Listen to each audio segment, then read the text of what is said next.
যে সমস্ত সদস্য শাস্তি পেয়েছে তারা শাস্তি পাওয়ার যোগ্য। এখানে কোনো রাজনৈতিক নেতৃবৃন্দ এর মধ্যে উপস্থিত ছিল কিনা, ইনভলভ ছিল কিনা, বাইরের কোনো শক্তি এর মধ্যে ইনভলভ ছিল কিনা, সেটার জন্য কমিশন করা হয়েছে। কমিশনের চেয়ারম্যান এখানে আছেন, উনি এটা বের করবেন এবং আপনাদের জানাবেন। বটম লাইন হচ্ছে যে এই সমস্ত আমাদের এই চৌকস সেনার সদস্য যারা প্রাণ হারিয়েছে, তারা প্রাণ হারিয়েছেন তদানীন্তন মিডিয়ার সদস্যদের গুলিতে। আমরা নিজেরা এই সমস্ত জিনিস নিয়ে অনেক ভিন্ন মত পোষণ করছি, কেউ কেউ এই জিনিসটাকে ভিন্ন খাতে প্রবাহিত করার চেষ্টা করছে, সেটা আমাদের জন্য মঙ্গলজনক হবে না। আজকে যদি আমার যে উপদেশ আমি কিছু দিয়ে যাব, সেটা যদি আপনারা গ্রহণ করেন, আপনারা লাভবান হবেন, আমি এটা আপনাদের নিশ্চিত করছি। আমরা নিজেরা ভেদাভেদ সৃষ্টি না করি, আমরা নিজেরা ইউনাইটেড থাকি। আমাদের মধ্যে যদি কোনো সমস্যা থেকে থাকে, কোনো ব্যত্যয় থেকে থাকে, কোনো গ্রিভান্সেস থেকে থাকে, সেটা আমরা আলোচনার মাধ্যমে সমাধান করব। এটার জন্য ডানে বায়ে দৌড়িয়ে কোনো লাভ হবে না, নিজের ক্ষতি ছাড়া কোনো লাভ হবে না। আমি আপনাদের এই জিনিসটা নিশ্চিত করে দিচ্ছি। কিছু কিছু সদস্যদের দাবি যে তারা 2009 সাল থেকে আজ পর্যন্ত বিভিন্ন শাস্তি পেয়েছেন। কেউ কেউ দায়ী করছেন যে তারা অযাচিতভাবে শাস্তি পেয়েছেন। এটার জন্য আমি একটা বোর্ড করে দিয়েছি, একজন লেফটেন্যান্ট জেনারেল সেই বোর্ডের সদস্য। প্রথম ফেজে 51 জন সদস্যর ব্যাপারে আমার কাছে রিকমেন্ডেশন নিয়ে এসেছি। তার রিকমেন্ডেশনের অধিকাংশই আমি গ্রহণ করেছি এবং আরও বেশি আমি দিয়েছি। নেভি এয়ারফোর্সও তাদের এই কার্যক্রম চালিয়ে যাচ্ছে।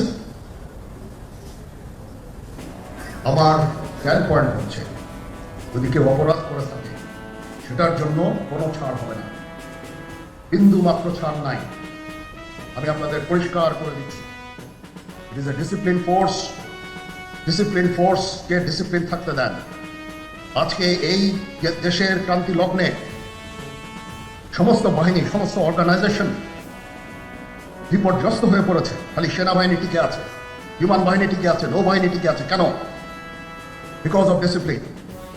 তারপরেও আমি আমার অফিসারকে আদেশ দিয়েছি, যদি সামান্যতম কোনো সন্দেহের অবকাশ থাকে, কোনো কার বিরুদ্ধে যেই অ্যাকশন নেওয়া হয়েছে, অপরাধী কিনা যদি সামান্য কোনো সন্দেহের অবকাশ থাকে, সেটা তাদের ফেভারে যাবে।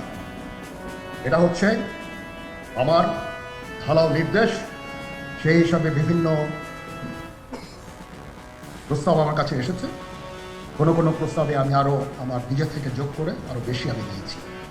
এভাবে পর্যায়ক্রমে অফিসাররা অ্যাপিয়ার করবে, আসবে এবং তাদের এই জিনিসগুলো আমরা দেখব। দেখে যদি মনে হয় যে তাদেরকে করার অবকাশ আছে কিছু, অবশ্যই আমরা করব। এটা ন্যায় নীতিতে আমরা প্রতিষ্ঠিত ইনশাআল্লাহ। আপনারা কিছু মনে করবেন না, আজকে আমি একটু পরিষ্কার করে আমি কথা বলতে চাই। আপনাদের সবার হয়তো ভালো নাও লাগতে পারে, কিন্তু বিশ্বাস করেন, আমার এটা যদি আপনারা গ্রহণ করেন, আপনারা লাভবান হবেন, কোনো ক্ষতি হবে না। আমার অন্য কোনো আকাঙ্ক্ষা নাই। আমার একটাই আকাঙ্ক্ষা, দেশ এবং জাতিটাকে একটা সুন্দর জায়গায় রেখে ছুটি করা। I had enough. Was last 7-8 months I had enough. আমি চাই দেশ এবং জাতিকে একটা সুন্দর জায়গায় রেখে আমরা সেনানিবাসে ফেরত আসব। আরেকটা জরুরি বিষয় যেটা আমি ভাবলাম যে আপনাদের সাথে আমি শেয়ার করি। দেশের এই আইন শৃঙ্খলা পরিস্থিতি খারাপের পিছনে কিছু কারণ আছে। প্রথম কারণটা হচ্ছে যে আমরা নিজেরা হানাহানির মধ্যে ব্যস্ত, একজন আরেকজনের বিরুদ্ধে বিষোদ্গারে ব্যস্ত। এটা একটা চমৎকার সুযোগ অপরাধীদের জন্য।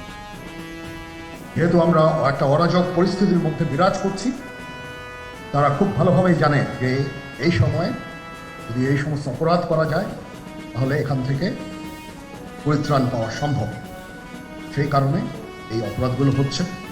আমরা যদি সংগঠিত থাকি, একত্রিত থাকি, তাহলে অবশ্যই এটা সম্মিলিতভাবে মোকাবেলা করা সম্ভব হবে।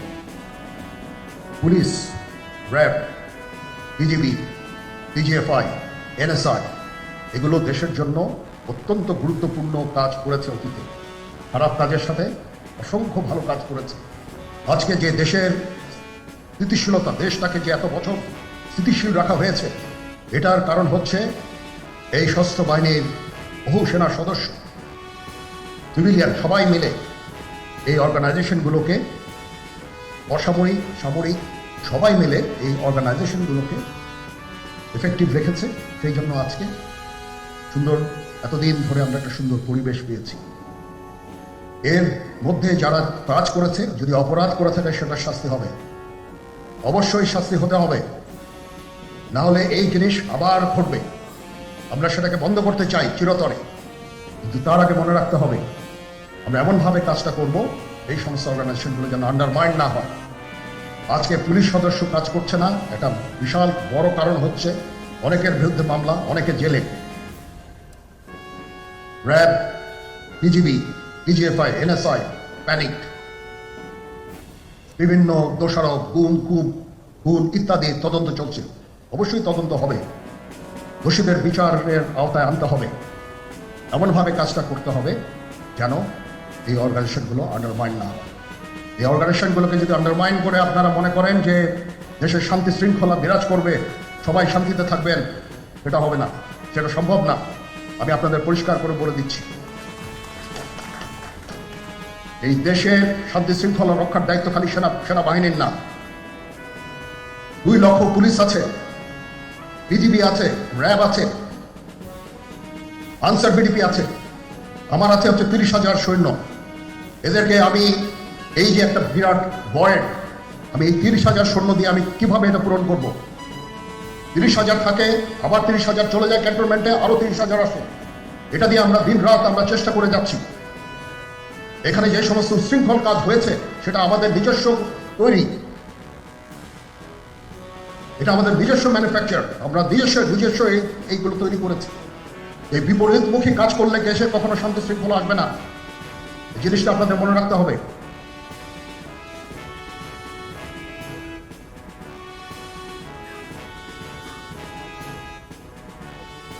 তদন্ত কমিশন হচ্ছে আবার একটা, আমাদের সর্বদা আমরা চেষ্টা করব তদন্ত কমিশনকে সহায়তা করতে।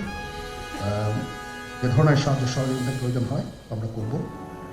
আমরা দেশে একটা ফ্রি, ফেয়ার অ্যান্ড ইনক্লুসিভ একটা ইলেকশনের জন্য দিকে ধাবিত হচ্ছে, এবং তার আগে যে সমস্ত সংস্কার করা প্রয়োজন অবশ্যই সরকার ওদিকে